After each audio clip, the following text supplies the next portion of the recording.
Breaking news है कि जो आज बीकानेर के कोर्ट ने ब्लैक चिंगारा का जो केस था, ब्लैक चिंगारा के केस में जो इनको 28 सितंबर को पेश होने का नोटिस जारी कर दिया है, ये कहीं ना कहीं सलमान खान को इस बात की ओर इशारा कर दिया है कि आप कहीं भी भाग कर जाइएगा। भारत के जब न्यायिक व्यवस्था में, न्यायिक प्रणाली में एक बार बंध चुके हैं, एक बार आप किसी भी मैटर में कन्विक्टेड हो चुके हैं, चार्जशीटेड हो चुके हैं, तो आप कहीं भी जाएंगे। कानून का गिरबान इतना बड़ा है, कानून का हाथ इतना बड़ा है कि आपके गिरेबान तक पहुंचकर आपको कहीं से भी खींचकर यहाँ पर ला देगा। और देखिए अभी जो सलमान खान के साथ हो रहा है, आपने देखा होगा सुशांत सिंह राजपूत के केस में शुरू से लेकर लास्ट तक ये चुप रहे, एक वर्ड इन्होंने नहीं बोला।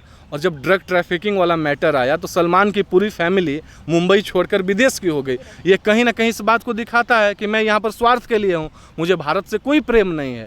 मुझ पर जिस दिन आँच आएगा उस दिन मैं देश छोड़कर चला जाऊँगा। आप सुशांत सिंह राजपूत से जुड़ी एक और बात है सर, एक और क्वेश्चन मैं आपसे पूछना चाहती हूँ कि जिस तरीके से नीलेश राणे ने भी क्या इस चीज़ को लेकर कहा है कि ये जो दिशा सालियान की हिस्ट्री है, मतलब जो मिस्ट्री है वो सुशांत सिंह राजपूत से मिलती है, तो 8 तारीख को दिशा सालियान और उनके मंगेतर की लोकेशन एक ही थी और उनका मंगेतर आके सामने आके क्यों नहीं बताता, क्योंकि उन्हें काफ़ी सारी चीज़ें पता हैं। वो इसलिए नहीं बता रहा है क्योंकि वो हो या दिशा सालियान की माँ हो, दोनों को खरीद लिया गया है शिवसेना के गुंडों के द्वारा, शिवसेना के सरकार के द्वारा। ये बात तो हम लोग शुरू से बोल रहे हैं। दिशा सालियान की माँ ने क्या बोला था कि मेरी बेटी ने सुसाइड की है, मुझे मत डिस्टर्ब कीजिए। ये उनकी माँ का आवाज़ नहीं था। उनकी माँ को डराकर धमकाकर खरीदने का कोशिश करके जो करवाया जा रहा था शिवसेना के द्वारा और एनसीपी के द्वारा, उसका परिणाम था कि वो ऐसा बयान दे रही थी। नारायण राणे हो या नीलेश राणे हो, ये लोग शुरू से ही, और नारायण राणे आपको भी पता है, हमको भी पता है, महाराष्ट्र के मुख्यमंत्री रहे हैं। जब वो महाराष्ट्र के, और उससे भी अच्छी बात क्या है कि वो शिवसेना के साथ रह चुके हैं। महाराष्ट्र के उस समय के वो हमको आज भी याद है, तत्कालीन प्रदेश अध्यक्ष थे वो, जब उन्होंने पार्टी से इस्तीफा दिया था। अब अगर किसी पार्टी का प्रदेश अध्यक्ष, और शिवसेना का जब हम चर्चा करते हैं तो शिवसेना भाजपा जैसी राष्ट्रीय पार्टी नहीं है कि उसका हर एक जगह अपना विंग है, अपना सब कुछ है, चल रहा है। शिवसेना का मेन कार्यभार और पद्धति जो है वो महाराष्ट्र, मुंबई तक और पुणे तक ही सीमित है। जब वहाँ पर वहाँ का जो प्रदेश अध्यक्ष हो, एक तरह से सर्वे सर्वा पार्टी की जितनी सारी राजनीतिक गतिविधियाँ हैं, सबका संचालन की जिम्मेदारी उसके कंधों पर है। और जब वो वहाँ पर उसके कार्य से खुश नहीं होकर इस्तीफा देता है, इसका मतलब कहीं ना कहीं उसको शिवसेना के कार्य पद्धति में खोट दिखा हुआ होगा। आज उसी बयान को लेकर, उसी बात को लेकर वो मीडिया में आ रहा है, तो उद्धव ठाकरे और उद्धव ठाकरे की सेना बार बार इस बात को रोकने का कोशिश कर रही है और बता रही है कि नहीं, ये लोग जो कर रहे हैं, ये लोग महाराष्ट्र की छवि को बेकार करने का कोशिश कर रहे हैं। लेकिन इस देश की जनमानस, इस देश की जनता और इस देश के बारे में, चाहे वो भारत में रह रहे हों या भारत के बाहर रह रहे हों, इस देश के बारे में सकारात्मक सोच रखने वाले वो लोग, तमाम लोग धन्य हैं। और उन लोगों की कड़ी नज़र इस पर है जो महाराष्ट्र में भी जो गतिविधियां चल रही है उसको बहुत बारीकी नज़र से देख रहे हैं। और आने वाले समय में मैं इतना ही बोलूँगा कि जनता है, पब्लिक सब जानती है। और आने वाले समय में पब्लिक ऐसा करारा तमाचा उद्धव ठाकरे के नीत वाले सरकार को देगी कि इनका उठना क्या, रेंग कर चलना भी दुश्वार हो जाएगा। और भारत ने ये मुद्दा उठाया था और आज दिशा सालियान के केस की फिर से री इन्वेस्टिगेशन शुरू हो चुकी है। आपको क्या लगता है सर, कौन से ऐसे राज हैं जो अब निकल के और भी सामने आएंगे? देखिए, सबसे पहले तो आर भारत और अर्नब गोस्वामी को बहुत बहुत धन्यवाद। उसके साथ साथ आप जैसे तमाम पत्रकारों को बहुत धन्यवाद, क्योंकि आप लोग मुखर होकर इस आवाज़ को, इस बात को उठा रहे हैं। और मैं एक और बात बताऊंगा कि आपका जो चैनल है, सुशांत सिंह राजपूत का केस हो या कोई भी केस हो, from day 1, I mean from 14 June till today, आपका और उनका चैनल राष्ट्र की शायद ही ऐसी कोई जनता होगी। चूँकि मैं दिल्ली में रहता हूँ, यहाँ पर सब कुछ है अपना, लेकिन मैं भी बिहार के एक रिमोट एरिया से आता हूँ। वहाँ तक आपका चैनल हो या आर भारत हो, लोग जानने लगे हैं, पहचानने लगे हैं। और लोगों को पता है कि ये लोग सच्चाई के साथ मुखर होकर आवाज़ उठाने वाले पत्रकार हैं। तो आप लोगों को बहुत बहुत धन्यवाद, खास करके अर्नब गोस्वामी जी को भी धन्यवाद, जिन्होंने पहले सुशांत सिंह राजपूत के साथ जो अन्याय होने वाला था उसको रोकने का कार्य किया, उसके साथ दिशा सालियान के साथ अन्याय रोकने का कार्य किया। वैसे ही उन्होंने पालघर में जो संतों के साथ लिंचिंग हुआ था, उस घटना को भी एक अलग रूप देने का कोशिश किया जा रहा था, वहाँ पर भी सच्चाई से इन्होंने पर्दा हटाने का कार्य किया। और मुझे पूर्ण विश्वास है कि राष्ट्र के इस राष्ट्रभक्ति से ओतप्रोत होकर और राष्ट्र के न्यायिक व्यवस्था में विश्वास रखकर संवैधानिक ढांचा के साथ आप हों या अर्णब गोस्वामी जैसे तमाम राष्ट्रभक्त पत्रकार हों, ये लोग आने वाले समय में राष्ट्र के इस आवाज़ को ऐसे ही मुखर होकर उठाते रहेंगे। सर, जिस तरीके से आर भारत की आवाज़ को दबाने के लिए शिवसेना की पुलिस ने जिस तरीके से अनुज को, जो आर भारत के पत्रकार हैं, उन्हें गिरफ्त में कर रखा था, तो आज उन्हें रिहाई मिल गई है। यहाँ पर भी आर भारत की एक बड़ी जीत हुई है। आपने देखा होगा कि इससे कुछ दिन पहले अर्णब को हाईकोर्ट में भी जीत मिली थी, जिस तरीके से शिवसेना उनके चैनल को बंद करने की कोशिश कर रही थी। आज एक और बड़ी जीत मिली है। क्या कहना चाहोगे सर? देखिए, ये तो बेशर्मी की पराकाष्ठा को पार करने का जो कोशिश और षड्यंत्र था शिवसेना का, उसके मुख पर करारा तमाचा अदालत ने मारा है। यहाँ पर तो इसमें कोई आज और ये बात मैं इसलिए बोल रहा हूँ क्योंकि आज ही संजय राउत ने बोला है कि जो जितना भी घटनाक्रम घट रहा है उसके पीछे कहीं ना कहीं पीएमओ का हाथ है। तो किसी भी तरह से इसको आप पीएमओ से लिंक नहीं कर सकते हैं। ये तो जुडिशियरी एक अलग राह है, जुडिशियरी का एक अपना अलग ही कार्य क्षेत्र है, वहाँ से उसने कोई कार्य किया। तो ये तो अब आप देखिए, जब आप अर्णब का बात कर रहे हैं, आपको याद होगा कि जो पालघर में संतों की लिंचिंग जो हुई थी, वहाँ पर भी 12 घंटे से ज़्यादा, क्यों? सिर्फ सोनिया गांधी को एंटोनियो माइनो बोलने के लिए उसको 12 घंटे से ज़्यादा वहाँ पर बुलाकर इंटीग्रेट किया जा रहा था। उसके बाद क्योंकि कंगना रनौत वहाँ पर पहुँची थी और आर भारत देश का एक विश्वासी चैनल है, वो अपना कार्य कर रहा था, उसके लिए उसको बोला गया कि आप यहाँ पर पता नहीं किस तरह का ऑब्स्टेकल, किस तरह का बाधा डाल रहे हैं, और 100 घंटे से ज़्यादा उनको हिरासत में रखा गया। तो ये तो हमारे देश का जो न्यायिक प्रक्रिया है, यही तो हमारे संविधान की खूबसूरती है। हमारे देश का न्याय व्यवस्था जो सब कुछ देखता है, और उसके देखने का ये नतीजा ही रहा है कि चाहे अर्णब गोस्वामी को उनके रिपब्लिक भारत के चैनल का ब्रॉडकास्टिंग को जो बंद करने का महाराष्ट्र की सरकार ने हिटलरशाही का निर्णय दिया था, तानाशाही का निर्णय दिया था, उस पर रोक लगाया गया हो वहाँ के आदरणीय हाई कोर्ट के द्वारा, या आज उनके जो पत्रकार थे अनुज, उनकी रिहाई का मामला हो, यह कहीं ना कहीं दिन प्रतिदिन महाराष्ट्र सरकार के मुख पर तमाचा लग रहा है। और ये आने वाले समय को इंगित कर रहा है कि उद्धव ठाकरे अभी भी समय है, सुधर जाओ, नहीं तो महाराष्ट्र में राष्ट्रपति शासन लागू होगा, और राष्ट्रपति शासन लागू होने के बाद वहाँ पर मध्यावधि आम चुनाव होंगे, और आम चुनाव में जनता को जिसको भी मन होगा, जिसको भी अधिकार होगा, उसको सेलेक्ट करेगी और तुमको वहाँ से सत्ता से दूर भगाने का कार्य करेगी। सर, यहाँ पे सवाल ये भी है कि आखिरकार उद्धव ठाकरे को इतनी क्या चिढ़ है अर्णब गोस्वामी की कि वो कोई ना कोई मौका ढूंढते रहते हैं उनका चैनल बंद कराने के लिए, उनके पत्रकारों को सताने के लिए। देखिए, अभी महाराष्ट्र में एक अलग तरह की राजनीति चल रही है। आप एक बात को समझिए कि 2019 में जब वहाँ पर आम चुनाव हुआ था, सीएम फेस थे देवेंद्र फडणवीस साहब। 165 सीट शिवसेना और बीजेपी के अलायंस को मिला, इसलिए क्योंकि लोगों ने देवेंद्र फडणवीस के कार्य को सराहा था और उनको विश्वास था कि यहाँ पर सीएम ये बन रहे हैं।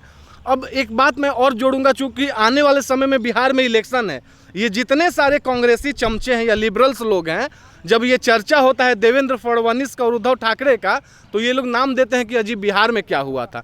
अब मैं एक बात आपसे बताऊंगा, चलिए, बिहार में 2015 का जो इलेक्शन हुआ था, वो नीतीश कुमार और लालू यादव ने साथ मिलकर लड़ा था। चुनाव लड़ने के बाद जनता ने उनके पक्ष में मैंडेट भी दिया था। उनके पक्ष में मैंडेट देने के बाद 18 महीने से ज़्यादा तेजस्वी और नीतीश कुमार मिलकर सरकार चलाए। इसका मतलब कहीं पर भी पब्लिक का जो मैंडेट था उसका दुरुपयोग नीतीश कुमार ने नहीं किया था, क्योंकि वो सीएम बने क्योंकि पब्लिक चाहती थी। वो डिप्यूटी सीएम बनाए तेजस्वी को, क्योंकि तेजस्वी के साथ अलायंस में मिलकर उन्होंने सरकार बनाई, और उसके साथ जब चुनाव लड़ा तो पब्लिक ने उनको वोट दिया। यहाँ पर क्या हुआ, मैंडेट मिला फडणवीस के पक्ष में, सरकार बना लिए सोनिया सेना के साथ। तो देश की जनता तो इस चीज़ को देख रही है ना, कहाँ राजा भोज, कहाँ गंगू तेली। तो सर, सवाल ये भी है कि आपने देखा होगा कि उद्धव ठाकरे अगर टीवी पर कोरोना को लेकर तमाम तरीके की बातें करते हैं, अर्णब गोस्वामी को लेकर कुछ नहीं कहते कि किस तरीके से उनकी जो पुलिस है उन्होंने अनुज को गिरफ्तार कर लिया है। दूसरी बात ये है कि कंगना का बीएमसी के द्वारा घर तोड़ दिया जाता, उसको लेकर कुछ नहीं कहते उद्धव ठाकरे। और तीसरी बात, जिस तरीके से हमारे नौसेना के पूर्व अधिकारी के साथ जो गुंडे इनकी मारपीट करते हैं, उसको लेकर चुप्पी क्यों साध कर बैठते हैं उद्धव ठाकरे? देखिए, अब जो इंसान को पता है कि हम गलत कर रहे हैं, हम गलत कर रहे हैं और मेरे पास इसका कोई सॉल्यूशन नहीं है, अगर आपके पास, आप यहाँ से चलती हैं, आप चलते जाते हैं और आपको पता नहीं है कि हमको कहाँ जाना है, तो फिर आपका जो वॉकिंग होगा वो एंडलेस होगा, वो यूजलेस होगा, क्योंकि आपको पता ही नहीं है, ना वो कभी समाप्त हो सकता है और ना वो कभी उपयोगी साबित हो सकता है। उद्धव ठाकरे के साथ यही हो रहा है। बीएमसी का कार्रवाई हुआ, एनसीपी के नेता हैं शरद पवार। शरद पवार क्या बोलते हैं कि नहीं ये गलत है, आप मौका दे रहे हैं। उद्धव ठाकरे अपने गुमान में हैं, वो कुछ बोल नहीं सकते, इसलिए नहीं बोल सकते हैं क्योंकि कहीं ना कहीं उनकी जो घमंड वाली छवि है, उनकी जो घमंड वाली अभिमान वाली अस्मिता है, उस पर ये करारा प्रहार होगा। कांग्रेस चुप है।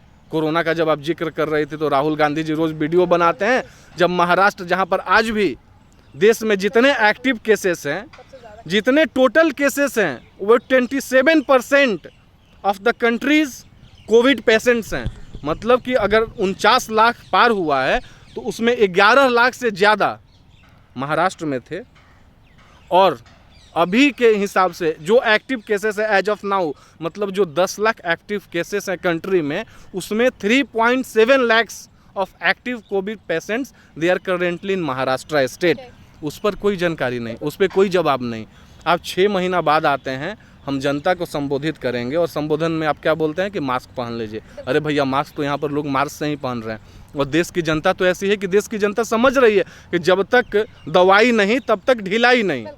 आज मोदी जी भी नहीं बोला कि जब तक दवाई नहीं तब तक ढिलाई नहीं, तो उसको तो हम आप और सब लोग समझ रहे हैं। तो आप क्या कर रहे हैं? आप अपने कर्तव्य का पालन कहाँ कर रहे हैं? आप कर्तव्य निष्ठा की उस प्रतिमूर्ति को साथ जो संवैधानिक ढांचा में संवैधानिक अधिकार के साथ आपको मुहैया कराया गया रहा है, उसके साथ आप कहाँ न्याय कर रहे हैं? सर, बहुत सही बात कही आपने कि जिस तरीके से उद्धव ठाकरे कोरोना केसेस को लेकर कुछ नहीं कर पाए और कंगना रनौत ने जिस तरीके से इनको खुली चुनौती दी है, ऐसा लगता है कि महाराष्ट्र सरकार की जो नींव है वो पूरी तरीके से डगमगा चुकी है। और इसी के लिए उद्धव ठाकरे वहाँ की जनता को भड़काने का काम करते हैं। ये कहते हैं कि मराठी मानुस को अब जगने की जरूरत है और यहाँ पे जो बाहर के लोग आगे बस गए हैं वो अपना दबाव बनाना चाहते हैं। देखिए, मैं उद्धव ठाकरे को एक बात क्लियर बातों से इंगित करवा देना चाहता हूँ और वार्निंग के साथ समझा देना चाहता हूँ कि आप महाराष्ट्र से हैं, महाराष्ट्र आपसे नहीं है।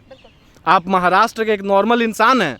आपका आलोचना या आपका प्रशंसा, ना महाराष्ट्र का आलोचना हो सकता है ना महाराष्ट्र का प्रशंसा हो सकता है। महाराष्ट्र का प्रशंसा या आलोचना तब हो सकता है अगर हम वीर छत्रपति शिवाजी का आलोचना कर रहे हैं, तब हम पर कोई दोष लग सकता है, तब हमको कंडेम किया जा सकता है, तब हमको कन्विक्टेड ठहराया जा सकता है। लेकिन अगर आप उद्धव ठाकरे या संजय राउत का आलोचना कर रही हैं या कर रहे हैं या कर रहा हो या कर रही हो कोई भी, तो उसका मतलब ये नहीं है कि आप मराठी मानुस को गाली दे रहे हैं।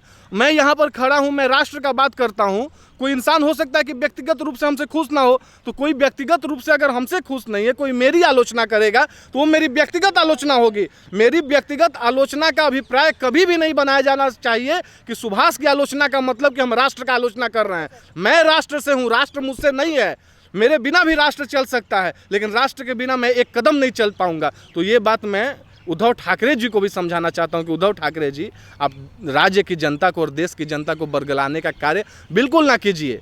कंगना रनौत जी हो या मदन शर्मा जी का आप नाम लो या कोई भी ऐसे इंसान हो, वो महाराष्ट्र की जो करेंट प्रशासनिक व्यवस्था है, जो वहाँ पर सत्ता का ढांचा है, जो वहाँ पर स्थिति है, जो वहाँ पर व्यवस्था के साथ खिलवाड़ हो रहा है, उस पर वो लोग आवाज़ और उंगली उठा रहे हैं। आज आप सत्ता में जो बैठे हुए उन पर आवाज़ उठाइएगा, इसका मतलब आप देश विरोधी हो जाइएगा। ये कतई नहीं हो सकता है। देश विरोधी का मतलब ये होता है कि देश के पक्ष में कोई कार्य किया जा रहा हो और उसका अगर आप विरोध कर रहे हैं तो आप देश विरोधी कहलाते हैं।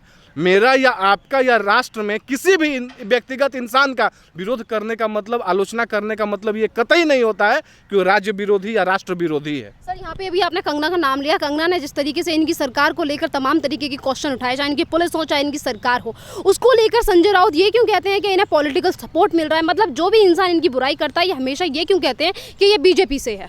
जी बिल्कुल, देखिए एक बात मैं बता रहा हूँ, आज मैंने भी सुना इस इंटरव्यू को, बोल रहे हैं कि इन पर पीएमओ का हाथ है, इन पर पीएमओ का हाथ है। अब हमसे एक बात बताइए, राज्य में सीएमओ है और सेंटर में पीएमओ है। जब सीएमओ से किसी को न्याय नहीं मिलेगा तो पीएमओ का कर्तव्य बनता है कि भाई उसका मदद करे। अब ना सीएमओ मदद करे ना पीएमओ मदद करे तो जनता जाएगी कहाँ? फिर इस राष्ट्र में लोकतांत्रिक व्यवस्था किस चीज़ के लिए है? संजय राउत को ये बात नहीं समझ में आता है कि अगर आपका बीएमसी, और जब हम आपका बीएमसी बोलते हैं तो हम इसलिए आपका बीएमसी बोलते हैं क्योंकि बीएमसी का मेयर शिवसेना का है, वहाँ पर शिवसेना की चलती है। सरकार में सत्ता में जो बैठे हुए उनमें भागीदारी शिवसेना की है, तो दोषारोपण आप पर नहीं होगा तो भाजपा पर होगा जो विपक्ष में बैठा हुआ है। इस बात को आप समझिए। जब हम लोग जैसा आम नागरिक इस बात को समझ रहा है तो आप तो बहुत मजे हुए राजनेता हैं। और आप बार बार पीएमओ का जो जिक्र कर रहे हैं तो उद्धव ठाकरे जी बात को नहीं सुनेंगे। आपके एनसीपी के जो अनिल देशमुख साहब हैं वो 70 साल के हो गए और उनको महाराष्ट्र में कितनी सारी खामियां हैं, उनको कोई खामियां नहीं देखता है, लेकिन महाराष्ट्र के गृह मंत्री के नाते उनको सिर्फ कंगना रनौत दिखती है। कंगना रनौत से उनका व्यक्तिगत दुश्मनी राष्ट्र को दिखता है कि राष्ट्र कंगना रनौत के प्रति उनका क्या रवैया शुरू से रहा है। व्यक्तिगत दुश्मनी की बात की, ऐसा लगता है